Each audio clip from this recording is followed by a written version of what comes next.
los últimos años son muy recientes y en la realidad muchas mujeres y hombres no las conocen. Cuando yo recibo a las mujeres, a veces me dicen, es que me da miedo tomar una acción, porque él me dijo que si yo hago algo me va a acusar de abandono de hogar, por ejemplo. Cuando el abandono de hogar en nuestra ciudad no existe, jurídicamente hablando. Sin embargo, él le ha dicho tantas veces que ella lo cree así. Entonces, los términos jurídicos no son muy útiles para estos trabajos de derechos con las mujeres y de prevención de la violencia. ¿Qué dicen las leyes? También estas modificaciones son recientes. Antes nos decían que había tipos y modalidades de violencia. Cuando yo les hablo hace 20 años de que las mujeres no se acercaban, solo miraban la violencia física como un elemento visible de lo que estaban viviendo, pero todo lo demás no lo podían expresar. La ley nos aporta estos elementos que ya los conocíamos, pero que hacen como más claros todavía los tipos de violencia que existen. Hay violencia física que a veces dejan huella y a veces no dejan huella. Hay agresores que golpean a las personas en puntos donde no va a haber un moretón.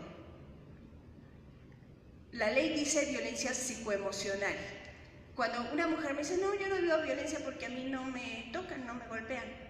Bueno, pero empezamos a hablar si hay insultos, amenazas, intimidación, menosprecio, descalificación, abandono, indiferencia, comparaciones, manipulación, chantaje, celos, y entonces dicen las mujeres, eso sí existe en mi vida, ¿no? Eso sí está presente. La violencia patrimonial es una violencia tan sutil y como a las mujeres desde chiquitas nos dicen, tú no tienes que ser interesada, mi vida, ¿no? Chiquita, tú tienes que casarte por amor, por otras razones, pero no por ser interesada. La violencia patrimonial a veces ni siquiera les tienen que ser manita de puerco, solitas, fírmale aquí, mi amor, y la casa a tu nombre, mi vida, y el coche sí, porque tú sabes mover el coche, yo no lo sé hacer, ¿sí? Entonces viene la violencia patrimonial, que es un uso y un abuso de sus bienes. Yo he tenido mujeres que me dicen, he trabajado 20 años, y entonces él me decía, como tú no sabes administrar, dame el cheque, yo te lo administro, ¿sí? Y pasados esos 20 años, y una vez separadas las personas, dicen, me quedé sin nada, porque toda mi aportación económica se la daba a él. La violencia económica. Llegan con nosotras muchas mujeres que dicen, pues es que no sé qué hacer porque el papá de mi hijo no quiere colaborar económicamente para su crecimiento, para su escuela. Y además me dice que si yo no hago lo que él me pide, pues no me va a dar dinero y que le haga como quiera. Violencia económica. La violencia sexual, si la violencia en general ha sido silenciada, la violencia sexual ha sido todavía más silenciada. Hay muchas historias de mujeres en situación de violencia que al relatar su infancia y su adolescencia, hay historias de violencia sexual, que lo comentaba mi compañera, colega psicóloga. La violencia, el abuso sexual infantil es un problema muy grave en nuestro país, pero está ahí, escondidito, calladito. La violencia en los derechos sexuales y reproductivos, que no es poca cosa. Hay mujeres que refieren, pues tengo 10 hijos porque mi religión me prohíbe utilizar métodos anticonceptivos o porque él me prohibió utilizar un método anticonceptivo. En la violencia obstétrica, que esto se acaba de incorporar, son las últimas reformas, ya hablan sobre esa violencia a la cual ya hicieron referencia y que es un momento de mucha vulnerabilidad. Una está vulnerable en ese momento, no puede, ni siquiera a veces no tiene unas fuerzas para poder, ¿no? Tener en claridad, bueno, esta persona me está tratando no como un ser humano, me está tratando como un objeto. Ya ven que somos la paciente número 562, tenemos un número. Bueno, otra forma de violencia que viene es la violencia feminicida, que en la Ciudad de México se tipificó antes que en ningún otro espacio, que es el asesinato de mujeres con características muy específicas. Y finalmente, la violencia simbólica, que tiene que ver con todos estos mensajes en los medios de comunicación que parecía que no eran tan importantes, sin embargo, influyen fuertemente en nuestra forma de mirar las relaciones entre mujeres y hombres, entre mujeres y mujeres, y entre hombres y hombres. Y ahí está presente la violencia simbólica. Las modalidades de la violencia se refieren más a los espacios en donde la violencia se puede presentar. Y esta también se ha reformado en 2017. Es la violencia familiar, la violencia en el noviazgo. Este fue muy importante porque, de acuerdo a la encuesta nacional a la que hacíamos referencia del 2016, de cada 10 noviazgos, 7 han vivido alguna forma de violencia. La violencia inicia desde el noviazgo, pero al no estar tipificada, decían, pues es que es tu novio, o sea, ni siquiera vives con él, ¿no? Si ya cada quien vive en su casa, pues ya no hay delito que perseguir. Y por supuesto que sí hay repercusiones en la vida de las mujeres que viven violencia en el noviazgo. Otras formas de violencia en la laboral, que también por las estructuras, por las jerarquías, pues muchas mujeres refieren, lo tengo que tolerar, porque, eso me decía una mujer, tengo 2 hijos, yo soy jefa de familia, y si no me quedo en ese trabajo, no hay manera de que yo siga manteniendo a mi familia. La violencia laboral está presente de muchas formas y, sin embargo, las mujeres se ven presionadas a no hablar porque pierden sus trabajos. La violencia docente, que también ha existido de muchas formas, de muchas maneras, en espacios académicos donde hay jerarquías y que difícilmente se podían expresar. Tengo un caso que fue en la Ibero, donde se caracterizan porque trabajan derechos humanos hace muchos años atrás que otras universidades, y el primer caso de cuando ella se atrevió a denunciar la violencia de su docente a ella, decían, pero ¿cómo crees? ¿No? Si él es un profesor, es una eminencia, tiene un gran prestigio, eso no puede suceder. Afortunadamente se encontró ella con un equipo de abogados y abogadas feministas que le apoyaron en ese proceso. Otra de las violencias pues son las institucionales.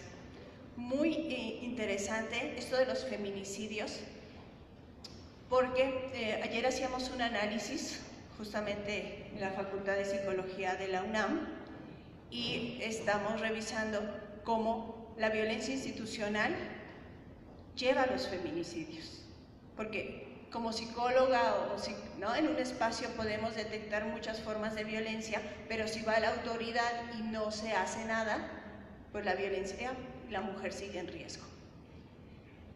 Y la violencia mediática contra las mujeres, todo este sistema de mensajes, de ideas, de creencias, todas estas formas de objetivizar el cuerpo y emociones de las mujeres está ahí presente. Y finalmente el 9, que es violencia política en razón de género, que es lo que hablaban mis compañeras esta mañana, pues todas esas violencias ya están por lo menos en el papel, que no es algo pequeño, es un gran adelanto. Por supuesto que la violencia es muy compleja, por eso necesitamos trabajar desde muchos ámbitos y tenemos que trabajar mucho en visualizarlos, en nombrarlos, en ponerles un concepto que nos permita decir, esto es violencia, porque la violencia ya la conocemos, ya sabemos, existe desde hace mucho tiempo, sin embargo se ha tipificado y se ha nombrado, y ese es un proceso muy importante. La violencia familiar, que es como la parte específica que me invitaron en esta ponencia, es porque se vive en ese espacio donde nos dijeron que las mujeres íbamos a estar seguras y protegidas, y es una violencia que es muy recurrente y muy difícil de hablar, de abrir, porque además hay un vínculo emocional con quien me está agrediendo. De acuerdo al al último referente, la violencia familiar es aquella que puede ocurrir dentro o fuera del domicilio de la víctima, cometido por parte de la persona agresora con la que tenga o haya tenido parentesco por consanguinidad o por afinidad, derivada de un concubinato, matrimonio o sociedad de convivencia. Como pueden ver ahí, es 2017. ¿Y por qué hago referencia a esto? Porque la violencia de pareja, entre comillas, porque no hay pareja, la violencia conyugal es el delito más encubierto en el mundo entero, no solamente aquí en México, en el mundo entero, porque tiene características muy específicas. Y también, bueno, pues todo este análisis, antes era violencia intrafamiliar, en la actualidad sabemos que aún estando separadas las personas se sigue ejerciendo violencia. ¿Y por qué nos vamos a este tipo de violencia? Porque es muy común, es el más frecuente que recibimos en las instituciones de atención a mujeres y que tiene una fuente muy amplia en toda la estructura, en la cultura, en las instituciones socializadoras, y que algo que ha hecho mucho daño a las mujeres es los mitos, las ideas sobre el amor romántico. Sí han escuchado esto, ¿verdad? Con nuestras grandes aportadoras hoy día de estos temas. El asunto está, a mí me dicen en los espacios siempre, pero no, eso sucedía antes, ahora ya no, porque somos otras generaciones, las chicas, las mujeres, además son bien entronas, ¿no? Y si les hacen, se defienden y están ahí. Claro que sí, las mujeres somos muy inteligentes, ¿sí o no? Claro. ¿Sí o no? Aunque Schopenhauer haya dicho que las mujeres éramos entes de cabello largos e ideas cortas, haciendo alusión a que éramos tontitas y por eso necesitábamos quien nos cuidara y quien nos protegiera todo el tiempo. Las mujeres somos muy, pero muy, muy inteligentes. ¿Hasta qué? Ustedes no, las que no vinieron. ¿Hasta qué? Nos enamoramos. Y ese proceso, más o menos, psicológicamente, pues nos podemos enamorar a los 5, ¿no? A los 10 años, a los 20, a los 30, a los 40, a los 50, a los 60, a los 80, a cualquier edad. Sin embargo, una edad pues muy importante es en la adolescencia, entre los 13, 14 años, donde las mujeres eran pero requete bien inteligentes y aguerridas y se defendían, entonces se nos enamoran. Y también somos parte de este constructo social. Acuérdense que el príncipe azul está en lo simbólico. ¿Cuántas de ustedes creían en el príncipe azul? No me contesten. ¿No? Pero este simbólico de que va a venir alguien que me cuide, quien me quiera, quien me ame, quien esté presente conmigo como pareja. Todo esto es simbólico y sin embargo está presente de muchas formas. Entonces, los mitos del amor romántico son una fuente muy importante para el ejercicio de la violencia. Los mitos sobre la violencia son otra parte importante, que tiene que ver de esa estructura. Algunas de nuestras maestras estudiosas, entre ellas Marcela Lagarde, decía, las mujeres tenemos que aprender a vivir más en la realidad y menos en la fantasía, ¿no? Haciendo alusión a todos estos mitos sobre el amor romántico. Y también esta parte de que las mujeres posmodernas somos mujeres en transición.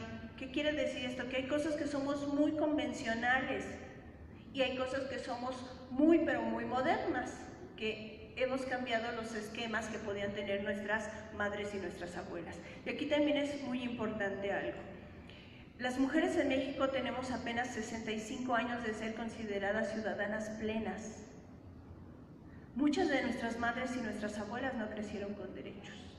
Y somos generaciones también en donde no todas las mujeres y los hombres, especialmente las mujeres, tenemos las mismas condiciones. Así como ahora podemos estar reunidas mujeres que han tenido diferentes oportunidades y espacios, o hemos tenido diferentes espacios de conocimiento, de crecimiento, de desarrollo, de estudio, hay mujeres que viven en la barranca, aquí cerquita. A mí me tocaba atender aquí en Álvaro Obregón, y una vez llegó una mujer que me dijo, yo vengo a ver a qué me puede ayudar usted, psicóloga, porque yo soy una mujer pobre, soy muy pobre, y quiero saber qué ayuda me dan aquí. No era solamente una pobreza económica, era una pobreza de todo tipo, ¿no? De recursos. Cuando yo fui a las barrancas aquí en Álvaro Obregón, me decían, vamos a tener que bajar 360 escalones, ¿no? Porque mi compañera era obsesiva y ya los había contado. Entonces me decía, ¿a dónde? Yo le decía, ¿a dónde vamos? Llegábamos a la colonia, parecía que se acababa el mundo. Y de repente había 360 escalones hacia abajo, donde vivían muchas mujeres y hombres en condiciones de hacinamiento, de pobreza, de diferentes dificultades. Y entonces entendí la realidad de esa mujer que me dijo, yo soy muy pobre y necesito saber en qué me van a ayudar aquí, ¿no? Así es, sí, son barrancas, ¿no? Barrancas. Y muy compleja la violencia porque las mujeres o eran madres de chicos y personas que estaban en la cárcel, o eran madres de chicos y chicas que ya los habían matado, producto de las violencias. Entonces, los mitos sobre la violencia contra las mujeres, yo sé que ustedes no, pero allá afuera siguen pensando que una mujer que vive violencia es una tonta, que le gusta la mala vida. Debe estar loca porque pues la maltratan y vuelve a regresar. Está bien mal. Le queremos ayudar y otra vez se regresa. Y entonces va reforzando estos mitos sobre la violencia que dicen, quien te quiera bien te hará sufrir. El verdadero amor es el que duele.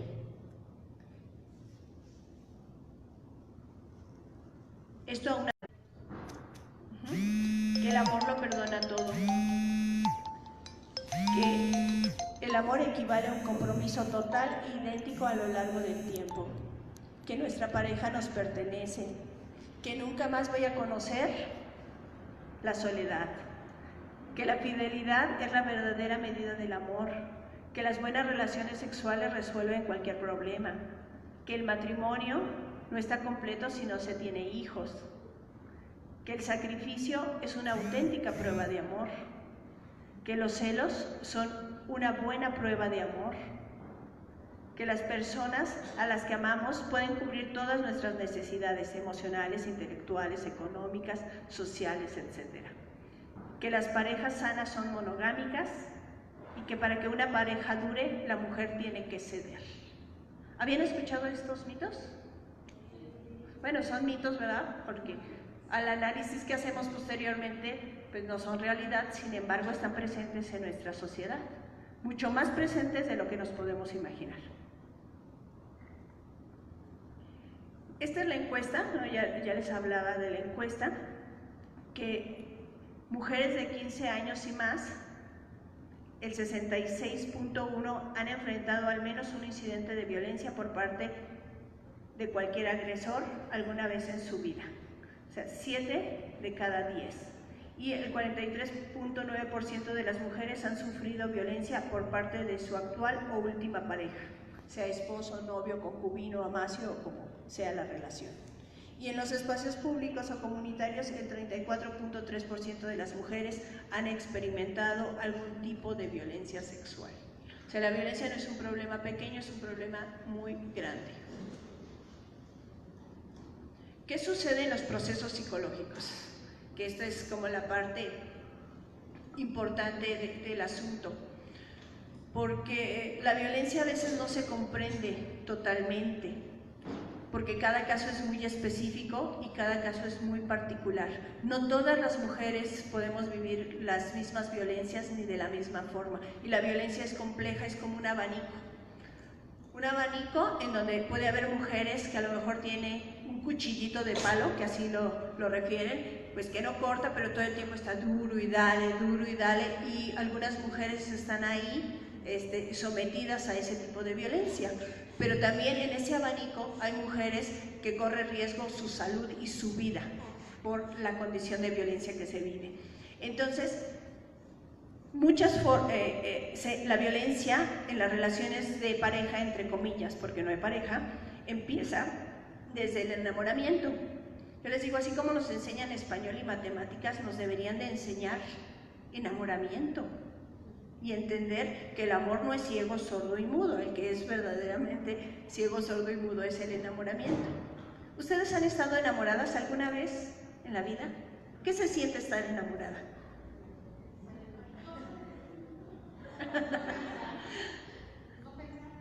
No pensar. Se siente, ¿no? Una se siente, miren, hasta le salió la sonrisa de recordarlo, porque somos eso también, ¿no? Entonces, el enamoramiento es un proceso lindo. No todas y todos nos enamoramos igual, es diferente. Sin embargo, hay un proceso de idealización. ¿Cómo sabemos que estamos enamorados? Cuando decimos, es que no hay en el mundo otro hombre igual a él. O es que no hay en el mundo otra persona, otra mujer igual a ella. ¿Sí? Síntoma de enamoramiento. La otra es que hay una distorsión de la realidad. Dicen, oye, mijita, ¿ya viste que a él le gusta un poquito tomar una copa? No, ¿cómo crees? Es bebedor social. Él no es alcohólico, es bebedor social. Y la tercera característica del enamoramiento es la proyección. Proyectamos las necesidades al otro. Si yo quiero amor, quiero que esa persona siempre me dé amor. Si yo quiero no estar sola, quiero que esa persona me acompañe y yo no estar más sola. Son las características. Afortunadamente, el enamoramiento pasa rápido. Hay autores que hablan 2, 3 años máximo. Y es sano salir del enamoramiento, porque entonces ya conocemos a las personas tal y como son. Sin embargo, en este proceso de enamoramiento,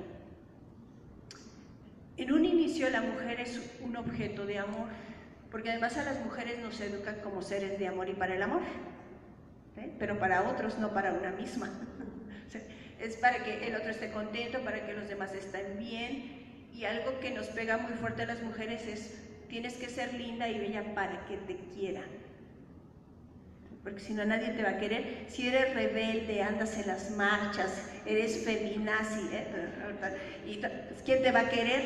Nadie te va a querer así. Y entonces nos dicen que tenemos que entrar en ese estereotipo de mujer linda y bella para que todos te quieran. En esta parte la violencia va atravesando todo nuestro ser, y lo más interesante es sin darse cuenta la persona claramente, porque está en un proceso de enamoramiento. Le dice, ay mi vida, ay mi amor, te quiero tanto que quiero que estés más tiempo conmigo. Sí mi amor, lo que tú digas. Ay chiquita, mira, cuando vamos a tu casa, como que tu familia me ve feo. Mejor vamos a estar más tiempo tú y yo solos, juntos. Sí mi amor, lo que tú digas. Oye chiquita, mira, yo trabajo y voy a tener muchos beneficios. Para que tú no te canses, mejor no trabajes, ¿no? En estas dinámicas de violencia, muchas mujeres dejan su proyecto de vida personal, dejan de estudiar, dejan de trabajar, dejan de ver a sus amistades, porque el otro esté contento. Y no se dan cuenta. Aunque uno de fuera lo vea claramente, quien está inmersa en una situación de enamoramiento y posteriormente de violencia, no se logra dar cuenta fácilmente. ¿Qué sucede en estos procesos? Hay una despersonalización. Yo ya no soy yo. Soy lo que el otro quiere que yo sea. Y muchas mujeres ceden, dicen, por llevar la fiesta en paz. A mí antes me gustaba, decía una chica, me gustaba mucho usar minifalda.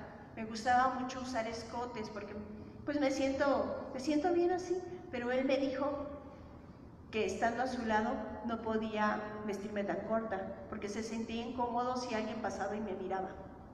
Y entonces, bueno, le fui bajando a la falda. Y los escotes, pues preferí mejor taparme. Y entonces se pierde la identidad. Las personas, las mujeres en específico, pierden su identidad, dejan de ser ellas mismas para que el otro esté contento. Y hay quien se mimetiza con su agresor. Es cuando le dicen, ah, pues es que ya la hizo a su modo. Antes era bien alegre, bien feliz y salía a las fiestas, pero ahora ya no sale a las fiestas. No, ya se la pasa todo el tiempo con él. Y la mujer va cediendo sus derechos, va cediendo su poder, su espacio, su tiempo y su propio cuerpo, por amor, entre comillas. Y entonces la mujer se vuelve en algún momento en un objeto de maltrato, pero ya está inmersa en ese ciclo de violencia, en esa situación de violencia. ¿Cuáles son los riesgos? Muchas mujeres pasado este enamoramiento pueden estar en riesgo su salud y su vida. Muchas mujeres se sienten mal emocionalmente, pero no le pueden nombrar, no saben exactamente qué tienen. Cuando yo recibo a las mujeres me dicen, vengo porque él me dijo que estoy loca. Sí, que soy una exagerada, que todo, ¿no? Me enojo, si yo le veo fotos en el celular que está con otra chica, pues estás tú loca, ¿no? ¿Cómo crees que voy a tener yo algo con esa mujer? Tú estás loca, ve a la psicóloga, ve al psicólogo a ver si te ayuda. Cuando el otro no es ni médico, ni psiquiatra, ni psicólogo, pero ya las diagnosticó, dijo, tú estás mal y entonces tú tienes que ir a atención. Es así como llegan. Otras mujeres llegan con procesos depresivos, producto de la violencia. Sin embargo, no hay una claridad de que la depresión es producto de las violencias diversas que puede estar viviendo o ha vivido durante muchos años. Otros son los síndromes y trastornos que genera una mujer en situación de violencia, y el otro pues son los feminicidios, y que también ahí hay muchos mitos. Antes se decía la mató porque la amaba, crimen pasional. Sabemos hoy día que esto no tiene nada que ver con la pasión, con el amor, tiene que ver con un ejercicio de la violencia. ¿Sí voy bien? ¿Se han escuchado esas historias en algún lugar? Porque parece, a veces pareciera que esto es muy trivial, y sin embargo en la psicología, en lo más interno del ser de una persona que vive violencia, pues están presentes todas estas ideas, creencias, valores. Las instituciones son muy fuertes. La iglesia como institución es muy fuerte, la culpa es muy fuerte. Sí, las iglesias, la iglesia como institución, pero las iglesias diversas. La ideología judio-cristiana, acuérdense que la ideología judio-cristiana, que está en muchas religiones, nos dice tienes que sufrir para tener una recompensa, y así lo viven y así lo sienten. Si a esto le abonamos, ya ahora ha cambiado el mundo con las series, que además hay un ejercicio de la violencia muy fuerte también en las series televisivas. Antes las telenovelas, que eran lo que más llegaba a la gente, pues igual la mujer tenía que sufrir 120 capítulos, la protagonista, ¿sí o no?, para conseguir el amor del galán. Entonces era de nuevo estar reforzando que la mujer tiene que sufrir para conseguir el amor.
Voy a terminar en esta parte.